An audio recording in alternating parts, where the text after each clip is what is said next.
Hello everyone, this is Chris from NokiaInnovation.com. Today I'm bringing you a comparison of the Nokia Asha 501 against the Nokia X. Both have removable backs, which we'll take a look at now.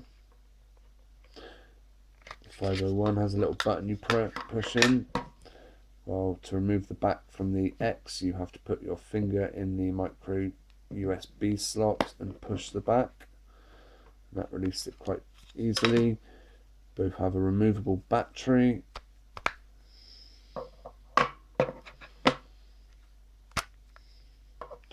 We could take a look at the batteries.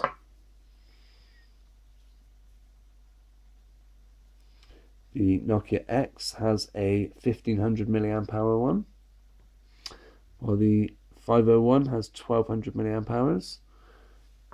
You'll notice both devices you need to remove the battery to put in your SIM card. Certainly your main SIM card on the 501, which just goes under there. There's a slot there for a second SIM card, and also a slot for a micro SD card. Here both your SIM cards go in there with the SD card in there. We'll see which one boots up quickest. I'll return the batteries. I've got to say, both devices come with these removable backs and come in a variety of bright colours. I believe you've got a yellow, red, black, white and cyan in both. I believe there's a green as well, actually. Incidentally, they both have the same 3.15 megapixel camera on the back. And we'll take a look at the speed of the camera interface shortly. Okay, we'll do a boot up test. 3, 2, 1. Okay, the X has buzzed, the 501 has now come to light.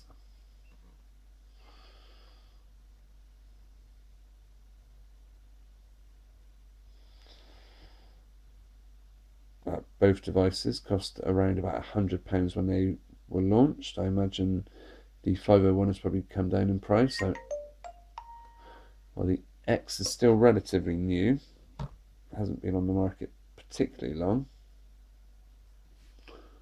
There's the 501 all ready to go.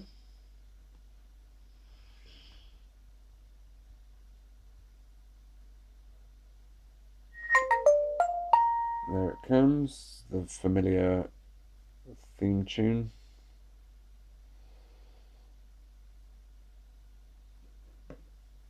And there it is, it's awake. You'll notice, in terms of buttons, they both have the back button. That's a capacitive one on the X compared to a physical one on the Asha.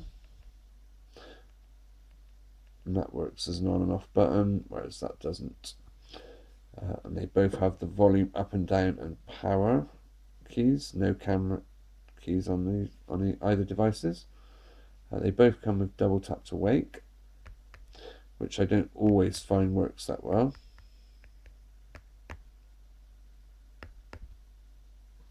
Sometimes it can take quite a... There we go.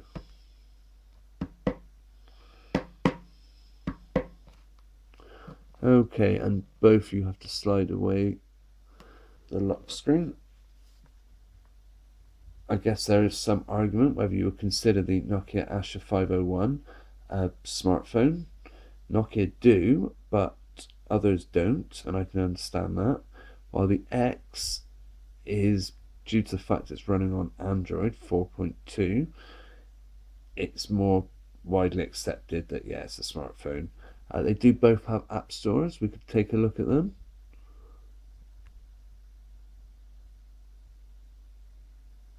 There we go.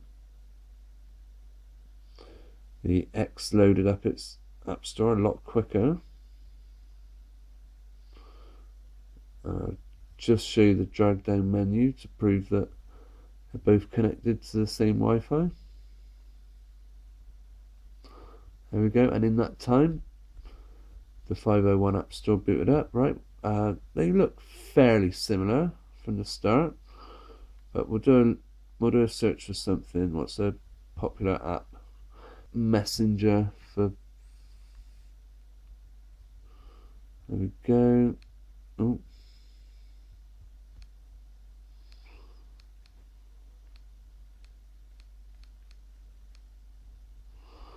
Okay, immediately first choice on the Nokia store for the X is Facebook Messenger, and that's what I was after.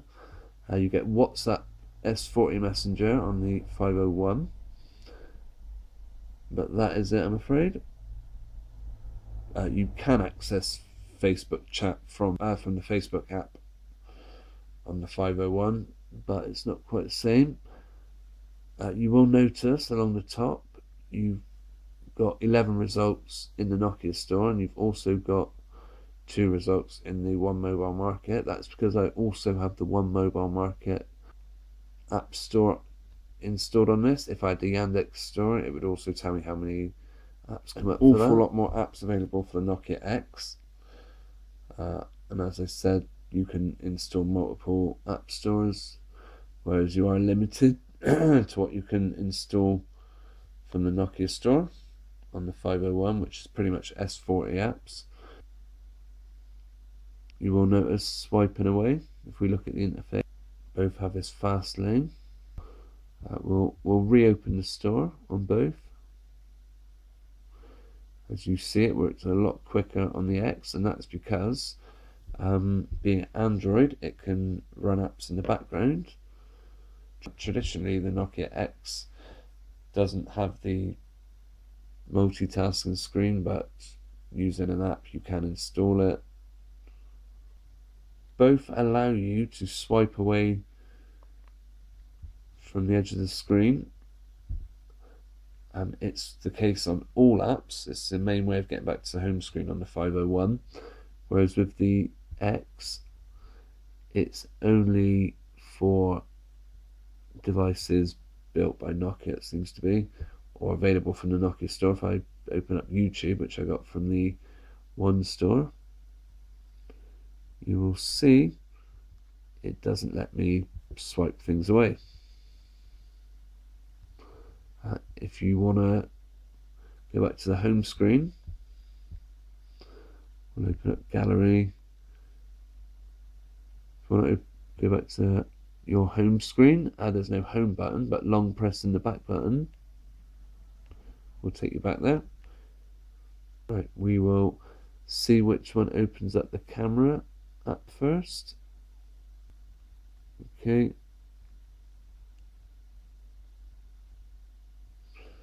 That was actually quite a bit quicker on the X.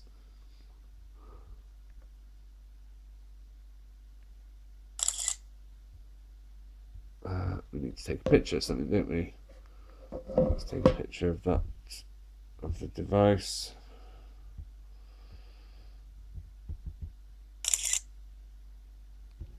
Okay.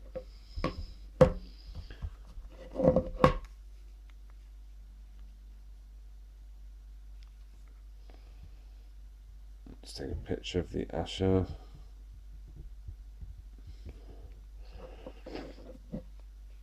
And there's your camera interfaces. Going back to the home screen definitely works quicker on the 501. Right, we'll compare the speed of the web browser. This is the Nokia Web Browser.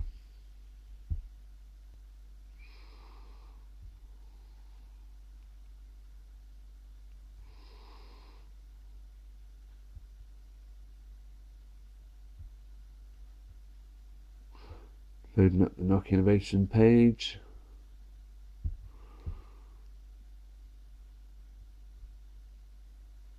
Okay, I was about to say a lot quicker on the X, but then the 501 came in. It didn't seem to be doing anything, and then suddenly at the last minute it quickly loaded up everything. We'll try this Fitbit article on both.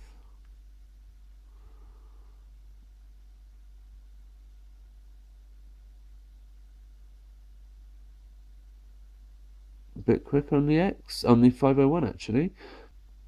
The 501 runs the Express browser, which compresses your data.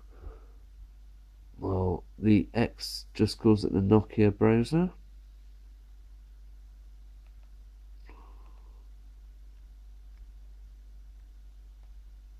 I'll try and see this picture.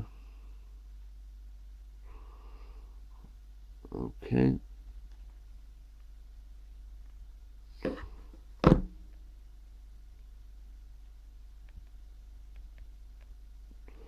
No options to zoom in on that, unfortunately.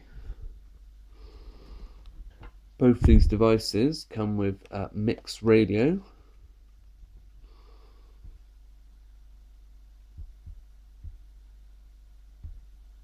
If you're lucky enough to have that available in your country.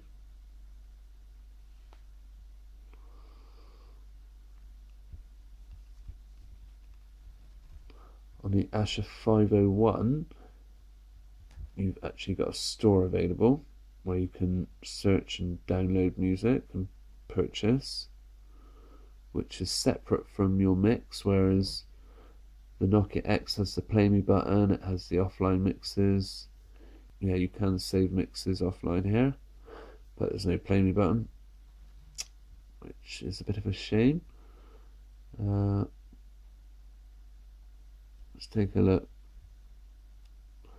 Mixes, categories, most popular. Okay, UK singles. No, 2014 chart I'll have a quick look at.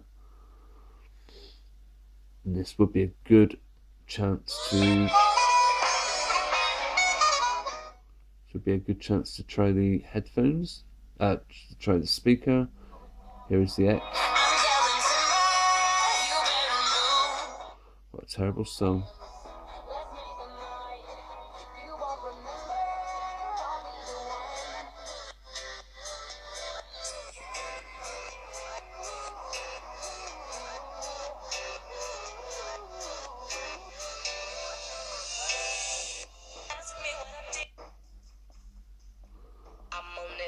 And that is the Nokia X store,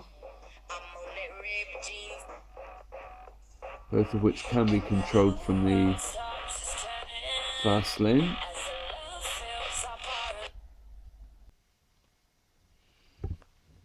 And while you can play and pause both, in order to skip, you can skip to the next track on the X fast lane, but you have to go back into the app to do it on the 501.